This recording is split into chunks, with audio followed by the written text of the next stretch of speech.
280. La aceptación como herramienta. El viaje más largo es el que se hace hacia el interior de uno mismo. Hammarskjöld. El propósito de este taller es llegar a producir una profunda comprensión en nuestro interior que nos lleve a encontrar la aceptación, esa herramienta de liberación total del sufrimiento. En todo lo que estamos compartiendo, hemos visto que hay una sola causa que produce el sufrimiento en el ser humano y esa causa es, exactamente, la incapacidad en un momento dado, de poder aceptar los sucesos que rodean la vida de cada uno de nosotros. Por supuesto que para poder aceptarlos, necesitamos primero comprenderlos. Ya hemos trabajado muchas herramientas para entender cómo funciona en el universo algo que llamamos el proceso pedagógico. En la medida en que vamos entendiendo que la vida es como un gran colegio, y que los sucesos a nuestro alrededor no son nada más que las tareas que la vida nos pone para que aprendamos lo que vinimos a aprender a la vida, aprender a ser felices por nosotros mismos y aprender a amar al prójimo como a mí mismo. Ese es el aprendizaje fundamental porque el uno es externo y el otro es interno. Ser feliz es algo puramente interno del ser humano. La felicidad no es algo que está afuera, es algo que está adentro. Y amar es algo que tiene que ver con lo que sucede afuera, porque necesito poder aceptar, respetar todas las personas, todos los seres vivientes y los sucesos a mi alrededor, para poder pensar que yo les estoy amando. Ese aprendizaje es precisamente el que nos tiene ahora en el planeta Tierra. Estamos disfrutando una maravillosa oportunidad de aprender. Definitivamente, mientras no logremos aceptar la realidad como simplemente un espejo que nos está mostrando la necesidad del cambio interior, no podremos avanzar en el desarrollo espiritual y en la liberación de nuestro sufrimiento. Recordemos dos definiciones muy sencillas que es importante tenerlas claras, cuando nosotros vamos a buscar en los libros el significado de felicidad o el significado de amar, lo más probable es que encontremos unos cientos de volúmenes con cientos de páginas acerca de la felicidad y del significado del amor. No es necesario leer tantos libros ni tantas páginas, para comprender algo tan simple como esto. Los conceptos de los hombres acerca del amor, de las leyes del universo, de la felicidad, son muy diferentes, muy opuestos y, por lo general, bastante contradictorios. Vamos a mirar algo mucho más simple que no se origina en los libros, es algo que los maestros nos dicen y su simpleza es sorprendente.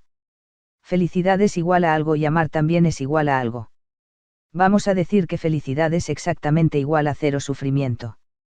Cuando una persona en su interior tiene cero sufrimiento, significa que esa persona es 100% feliz, porque la no felicidad es el sufrimiento ante ciertas situaciones externas. Si yo no tengo ningún sufrimiento, ni sufro ante nada, ya soy feliz. Por eso, los maestros son felices y tienen paz en su interior. En cuanto a la parte externa, lo que tiene que ver con nuestras relaciones, y con las personas, y con todos los seres vivientes, también es igual a cero. A cero resistencia. Es elementalmente simple lo que vinimos a aprender al mundo.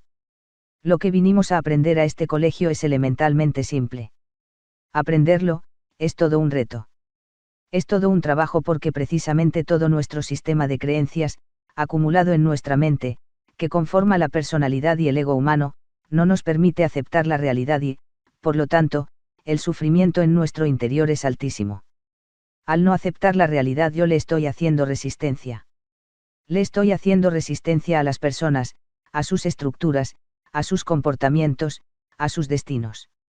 Y mientras más resistencia yo le hago, más fuerza voy a encontrar, más oposición, más conflicto, más guerra y más problemas. Cuando le hacemos resistencia a algo, no vamos a medir la fuerza que tiene, sino que tanta resistencia soy yo capaz de ponerle al orden del universo, eso es lo que en realidad medimos. Por supuesto, no habrá forma de medir realmente la fuerza que el universo tiene, que es la fuerza de la creación y la pedagogía. Lo que siempre estaremos midiendo cada uno de nosotros lo mide, es la resistencia que yo soy capaz de oponer al orden del universo y esa es la actitud que se traduce en conflictos. Por lo tanto, si logramos comprender bien lo que significa la ciencia de la aceptología, nosotros dejaríamos de ponerle resistencia al mundo y empezaríamos a fluir con él, eso ya nos daría la capacidad de amar. Al no tener resistencia, significa que estoy aceptando el orden del universo. Aceptarlo significaría que yo dejaría de sufrir precisamente por las cosas que no puedo cambiar, que no me corresponde cambiar, y que no se necesitan cambiar, porque lo único que necesitamos cambiar está adentro de nosotros. Afuera no hay nada que cambiar, afuera todo lo que sucede, aun cuando a nuestra mente le cuesta un poco de trabajo aceptarlo, es necesariamente perfecto para el proceso del universo. Esa es la idea general de aceptología. Ahora, para trabajarla profundamente, para que nuestra mente la acepte, haremos ejercicios muy concretos, que vamos a estar practicando en todo el taller. Recordemos algo, son cosas tan sencillas. Como todo lo que dicen los maestros, el universo y su organización son lo más simple y sencillo que existe, lo que es complicadísimo es la mente humana que está llena de limitaciones. El universo no tiene sino 3 principios fundamentales que son: 1. La creación, que simplemente es igual a lo que llamamos Dios. 2. La administración, que está a cargo de los maestros del universo. 3. La pedagogía, que es para los hijos de Dios, y es administrada también por maestros. Si algo se crea, necesita ser administrado y, para poderlo administrar, necesitamos saber cómo se hace. Y para saber cómo se hace, necesitamos pedagogía. Eso es todo lo que es el universo, no es nada más. Por supuesto, que la creación es, comparativamente con nosotros, inconmensurable, gigantesca, pero es el mismo principio en lo pequeño y en lo grande. Como es arriba, es abajo. No es necesario ir demasiado lejos para poder entender cómo funciona el universo, porque sabemos que lo macro se manifiesta en lo micro, y lo micro es una representación de lo macro. El Maestro Jesús nos dijo: si me están viendo a mí, están viendo a Dios. Si estoy viendo una creación, estoy viendo al Creador. Y si estoy viendo una organización, estoy viendo el principio que rige el universo. No es necesario irnos lejos, aquí donde estamos, podemos comprender cómo funciona el universo. Comprendiendo, tenemos la herramienta para aceptar el orden del universo. Si lo aceptamos, nuestros sufrimientos van a desaparecer. Si nuestros sufrimientos desaparecen, entonces empezamos a amar, y si empezamos a amar, empezaremos a fluir con el orden perfecto del universo y nos llenaremos de paz en nuestro interior. Así es como se trasciende, cierto que no es tan difícil. En nuestro primer tema trabajamos la razón de por qué la aceptología es una ciencia. No estamos hablando de creencias, de religión. No estamos hablando de ninguna cosa que no pueda medirse y comprobarse. Por lo tanto, estamos hablando de ciencia. Hay algo que puede medirse fácilmente. Se llama los resultados que cada uno de nosotros obtiene en su vida. Si puedo medir los resultados, podría también ubicar las causas que los generan o la razón por la cual obtengo esos resultados. Podría aprender a obtener resultados voluntariamente y no al azar, porque un resultado al azar, positivo o negativo, no sé cómo repetirlo. La idea es que yo sepa cómo generar resultados y eso es lo que se llama saber. Para eso nos sirve una creencia. Los resultados mídables están unos en nuestro interior, y otros en nuestro exterior. ¿Qué podemos medir en nuestro interior? Paz como desarrollo, y sufrimiento como disminución. Es muy fácil que cualquiera de nosotros pueda observarse a sí mismo y darse cuenta de si está sufriendo, si está angustiado, si tiene estrés, si tiene miedo. Y en qué intensidad los tiene, o si no los tiene. Lo que podemos medir es una disminución de nuestros niveles internos de sufrimiento, de angustia, de miedo, de expectativas, como también podemos medir un aumento de nuestra paz interior, de nuestra serenidad, de nuestra capacidad de actuar frente a las situaciones con una mayor paz interior y con una mayor serenidad.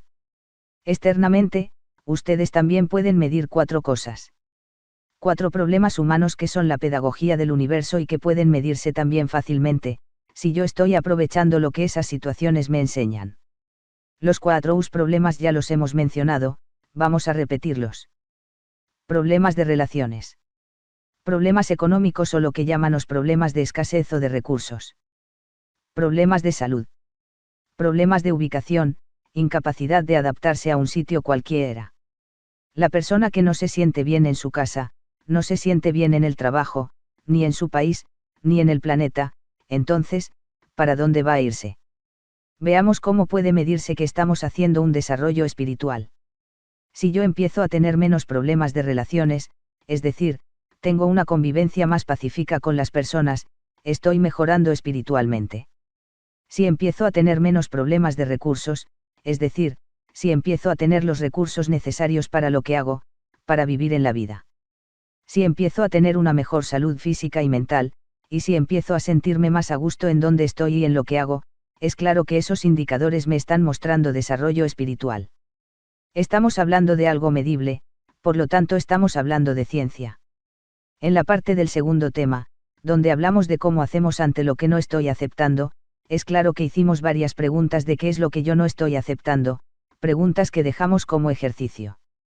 Era 2 cuadernitos o uno solo con 2 columnas, en una colocamos lo que no estoy aceptando y en la otra columna lo que yo ya tengo aceptado. La forma de medir es muy sencilla. Cualquier cosa ante la cual yo me siento mal, es algo que no estoy aceptando.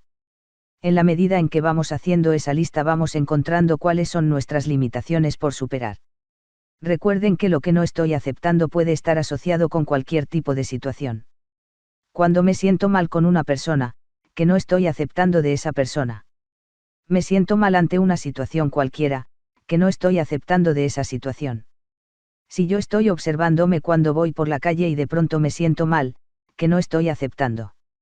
Ahí van a aparecer nuestras limitaciones mentales. En la otra columna, aquellas cosas con las que te sientes bien, con las que te sientes en paz, es lo que tú ya tienes aceptado. Te sientes muy agradable con alguien, o te sientes muy agradable en una situación o en un trabajo.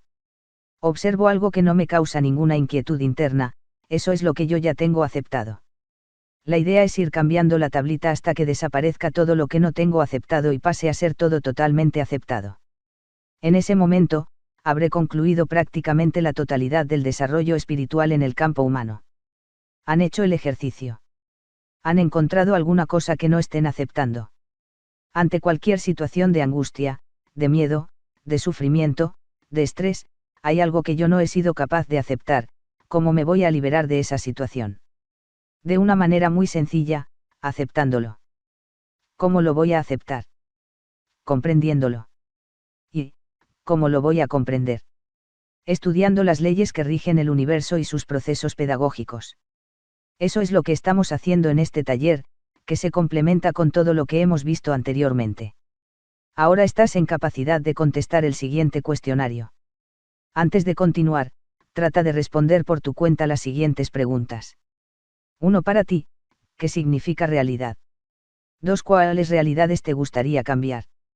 3. ¿Qué pasa, en tu interior, cuando no puedes cambiar la realidad? 4. Si la realidad no es cambiable por ti, ¿cómo harías para no sufrir ante ella? 5. ¿Cómo puedes saber que te corresponde, sin duda, modificar tu entorno? 6. ¿Cómo harías para generar una nueva realidad para ti? 7. ¿Cómo puedes saber que si estás aceptando la realidad? Para ti, ¿qué significa la realidad? Tiene varias definiciones que se complementan. Realidad es lo que se da en un lugar donde yo puedo actuar. Le recuerdo que la realidad externa no es cambiable, sino que si cambio mi realidad interna, me hago correspondiente otras realidades externas diferentes y desde mi punto de vista mejores, o peores. Pero la realidad anterior sigue ahí, mientras sea necesaria para las experiencias de otros. Deja de ser mi realidad externa, pero sigue existiendo. Si un policía desea pasarse a médico, la policía no desaparece por esa razón. Si un médico desea pasarse a defensor, los médicos no desaparecen por esa razón. Si un defensor decide pasarse a pedagogo, los defensores no desaparecen por esa razón. Si un pedagogo decide ser policía, los pedagogos no desaparecen por esa razón. Si nada cambia por el hecho de que yo cambie, ¿qué es lo que cambia? Hay algo que cambia, pero, ¿qué es? Lo que cambia es mi experiencia. No cambia la experiencia del entorno, no cambia la correspondencia de destino que cada quien necesita vivir. Esa no cambia porque no es cambiable, ¿saben por qué? Porque si esa fuera cambiable por nosotros, desordenaríamos totalmente el proceso pedagógico del universo entero, eso no está permitido por la ley de universo. No puede hacerse. Lo que sí puedo hacer yo es cambiar de función, de actividad, de lugar, cambiar de experiencia a nivel personal. El día que una persona pueda hacer esto, se lleva una experiencia muy agradable. Dice, decido declararme en estado de paz y de amor y no ser parte de las correspondencia, ni de defensas, ni de violencia, ni de agresión de ninguna naturaleza. Las demás personas a su alrededor le van a decir inmediatamente, usted se volvió malo, a usted no le importa. Usted es un indolente. Tienen derecho a decirle eso porque no entienden de qué se trata. Para que eso no pase, tenemos que hacer eso sin que se note. Porque si se nota, los demás se sienten agredidos por ti, es decir, se sienten invalidados y no apoyados y casi que tú te conviertes en el enemigo de ellos, porque esa es la reacción del que no sabe. Pero si lo haces correctamente sin que se note, la persona piensa, yo me voy a pasar a pedagogo, me voy a pasar a amar, pero que los otros no se den cuenta de eso para que no me confronten, te va a sorprender de algo. Hay mucha más gente haciendo esto de la que se supone, pero viven en otro nivel de correspondencia porque ya no lo corresponde el anterior. Equivale a decir, yo estaba en el piso tercero del edificio pero un día cualquiera decidí empezar a actuar como se actúa en el piso cuarto. Estando en el tercero decidí hacer lo que se haría en el cuarto, entonces, a la hora menos pensada vino alguien del cuarto y me dijo, ¿sabe qué?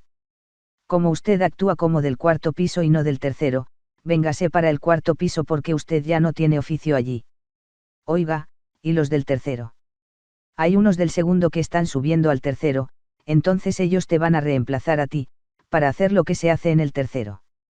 Con esto quiero decir que independiente de que yo haga o no, de que yo exista o de que yo no exista, en el universo nada va a dejar de funcionar como le corresponde funcionar. No sé si ustedes han pensado en algo. Esta es una reflexión profunda que le hacemos a las personas cuando están confrontadas con algo que no aceptan. Cuando no estoy aceptando algo, entonces me siento con la obligación de cambiar eso que no acepto. Entonces le pregunto a las personas, si tú no existieras en este momento, eso dejaría de suceder. No deja de suceder. Una persona dice, hay que dar limosna porque si no los pobres no desaparecen.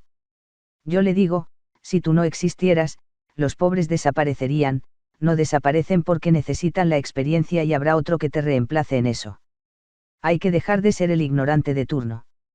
El problema de fondo se va a reducir a una sola cosa, experiencia personal.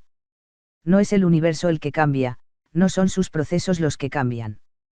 Somos nosotros lo que podemos ascender de un piso a otro, o bajar de un piso a otro, o cambiar nuestra experiencia de vida, individualmente. Hay unas técnicas que vamos a seguir estudiando, que son las técnicas de maestría. Por ahora, solo puedo decirles que una técnica de maestría consiste en que no se note que tú sabes más, porque los que saben menos se van a sentir muy mal contigo porque no te pueden comprender. Por supuesto, que el que sabe menos no podrá evitar que se note, porque sus resultados son diferentes. El asunto de la sabiduría es que necesitamos manejar la información. El universo entero, y todo lo que en él sucede, está organizado con base a información. Transmitir la información adecuada, oportunamente y con sabiduría, es una técnica de maestría. Es evidente que si hay un grupo de personas o una persona cualquiera, que está frente a una situación difícil, con mejor información la podría manejar mejor, pero esa información jamás podrá ser superior a la que la persona pueda comprender o manejar, porque no le harías un favor. Tampoco puede ser inferior. La información debe ser la exacta para él. Los maestros dicen que la información debe ser eficiente, suficiente y oportuna. Ahí es donde se requiere sabiduría. Tengan en cuenta algo. Necesitamos interactuar con información allí donde estamos, porque esa es nuestra correspondencia.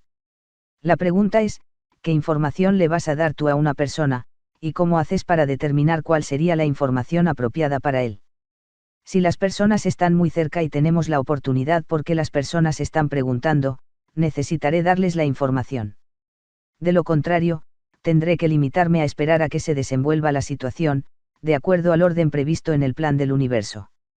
La idea es que si nos involucramos en situaciones agresivas, seremos correspondientes con situaciones de violencia cada vez más fuertes. Una persona puede estar dentro de un ambiente violento sin el ser violento, ¿qué es lo que está haciendo esa persona ahí? No va a pelear porque él es una persona de paz dentro de un mundo de violencia. Entonces lo que él está haciendo ahí es mostrando dos cosas, un resultado y una opción. Dando una información. Si una persona está muy angustiada por cualquier situación y necesita una información o servicio, ustedes, ¿a quién creen que recurriría? ¿A una persona en quien ve que tiene paz, o a alguien que está aún más angustiado que él? Él diría, si esta persona, que también vive el mismo entorno que yo, tiene más paz, debe ser que comprende algo, y por lo tanto recurriría a ella. Ese es el trabajo del justo, dar información y servir. Por supuesto, es un trabajo, una función. La idea es esta, si decidimos involucrarnos en un sistema ofensivo o en un sistema de defensa, la correspondencia en el otro extremo es de la ley, no podremos evitarla, 100% de fuerza y resistencia. Ante una pregunta, cuando haya advertencias. Pues las advertencias son para tomarlas en cuenta. Si una persona tiene advertencias y no las toma en cuenta, habrá que preguntarle qué es lo que no está aceptando. Por ejemplo, la persona que tenía. Digo tenía porque aun cuando crea que tenga, la realidad es que ya no lo tiene. Tenía una finca, productiva o no, en algún lugar donde ahora no tiene acceso por situaciones de guerra, e insiste en seguirla teniendo. La vida le hace advertencias, mire, usted eso ya no lo necesita. Ya no es lo que usted administra. Pero si la persona tiene el ego fuerte, ¿qué haría? Diría, no, pero es que esto es mío, nadie tiene por qué quitarme lo que es mío. Nadie tiene por qué coartarme mi libertad porque alguien me va a decir a mí que vaya o no vaya a tal parte, si es que yo soy libre. Si esa es la posición mental, decidirá irse en contra de la advertencia. Desde luego tendrá un resultado. No puede decir esa persona que ese resultado es injusto, es el correspondiente con su decisión. Pero si la persona tomara otra decisión y dijera, no necesito eso puesto que ya no lo tengo. Necesito aceptar que ya no lo tengo porque no lo necesito y eso no me impide ser feliz, entonces no generaría esa correspondencia. La advertencia es bastante particular, no es algo colectivo. Las advertencias son cosas muy específicas, no son cosas generales. Son situaciones absolutamente particulares. Es decir, si a la persona en cuestión nadie le está diciendo nada, no hay advertencia. Alguna persona me ha dicho, voy a hacer un viaje por carretera a través de toda Colombia, voy a atravesarme Colombia de un extremo a otro por placer, ni siquiera por negocios, ¿lo hago o no lo hago? Yo le respondo, mira, yo no puedo decirte eso, no sé. Pero sí te puedo sugerir que observes la vida. Si no ves ninguna señal de que no lo hagas, hazlo, pero si llegas a ver señales de que no lo hagas, pues no lo hagas. Eso es lo que yo te puedo decir, lo demás es tu decisión. Algunas personas lo han hecho y regresan de sus vacaciones después de esto y dicen, me fue divinamente, disfruté, no había absolutamente nada de nada que no fuera agradable. Esa persona no había tenido ninguna advertencia. En otro caso, he visto exactamente lo contrario, la persona sí tenía advertencias. Y más de 3. Hizo su famoso viaje. No perdió la vida ni nada más, porque tenía ángeles. Pero el resto fue desastroso, el susto, las pérdidas materiales y todo lo demás fueron muy grandes. ¿Qué hizo esa persona? Ser terco. No aceptó las advertencias. Un hecho general no es un indicador. Los indicadores son particularmente específicos. Y precisos. No se trata de no actuar. Se trata es de decidir cuál es la acción más sabia. Siempre hemos expresado algo, es necesario todo lo que sucede, no hay nada que sobre o que falte de lo que pasa en el universo. Lo que sí es claro es que hay funciones para unas personas y funciones para otras. Como cuando hay un enfermo, es claro que necesitamos un médico, eso está clarísimo. Entonces si hay un delito, y yo no soy policía o investigador, lo más sabio que puedo hacer es buscar el policía o el investigador. Es decir, vamos a delegar la acción en quien corresponde porque quien corresponde está preparado para eso y es su función en la vida. Eso es lo que él ha venido a hacer. Si yo hago lo que no he venido a hacer, ahí es donde me equivoco. La pregunta de fondo es, ¿qué hace una persona para ser correspondiente con determinado evento? Cuando tenemos miedos, odios, cuando tenemos en nuestra mente la idea del culpable, la idea del justiciero o de la injusticia, somos exactamente correspondientes con situaciones de ese estilo, y eso es lo que la vida nos enseña cada vez que enfrentamos una situación. Para cambiar las correspondencias necesito cambiar la forma de pensar, la forma de sentir, la forma de ver la vida. Entonces yo cambio las correspondencias. Pero no cambio el universo, cambio mis correspondencias. Eso es lo importante de comprender en aceptología, que no vamos a cambiar el universo porque la realidad no es cambiable, lo que es cambiable es la experiencia individual. La resistencia que está impidiendo hacer esto se origina en una serie de conceptos mentales aprendidos de la cultura que básicamente los vamos a estudiar ahora, en lo que sigue del taller. Son esos conceptos de solidaridad, de bondad, de integración, de participación. Es decir, eso de ser bueno, de que los demás importan, de que me estoy volviendo malo. O sea, todas esas ideas que si yo no las tengo claras y no sé lo que significan, se me van a convertir en un serio obstáculo mental para mi desarrollo espiritual, y eso será necesario y estará ahí hasta que yo lo comprenda. Buscamos en este taller de aceptología, precisamente, comprender que hay una serie de conceptos en nuestra mente que más que soluciones causan problemas. Pero el problema no es el de afuera sino el del interior de cada uno de nosotros. Eso vamos a seguir desarrollándolo ahora. Continuamos con la verificación del ejercicio no 1. La segunda pregunta, ya después de haber debatido la primera de la realidad, dice, ¿cuáles realidades te gustaría cambiar? La realidad no me afecta, yo me afecto con la realidad. Lo hago por una razón muy sencilla, porque la realidad me está mostrando una correspondencia con mi interior. Si yo aprovecho la realidad, aprendo lo que ella me enseña. Si yo quiero cambiarla, es porque no la acepto.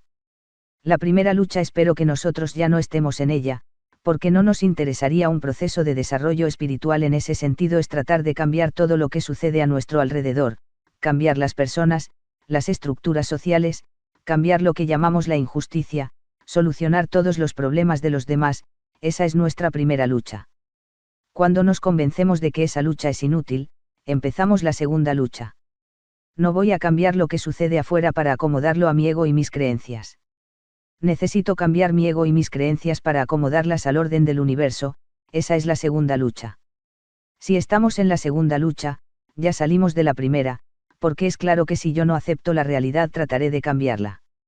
Si la acepto, me daría cuenta que lo que necesito es cambiar algo en mi interior para acomodarlo al orden del universo, ese es el trabajo espiritual. Si yo quiero cambiar la realidad es porque no la he aceptado. Y mientras no la haya aceptado, no he comprendido lo que me está enseñando. Esto lo vamos a profundizar más adelante.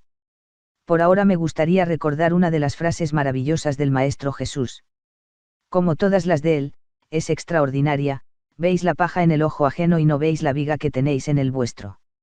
¿A qué se refiere esa frase? Fíjense que habla de la paja y de la viga, que es más grandecito. Él no habló de que sea la viga la que está en el ojo ajeno, habla es de que la viga está en el nuestro y la paja está en el del otro. O sea, que es más pequeño el problema del otro que el mío.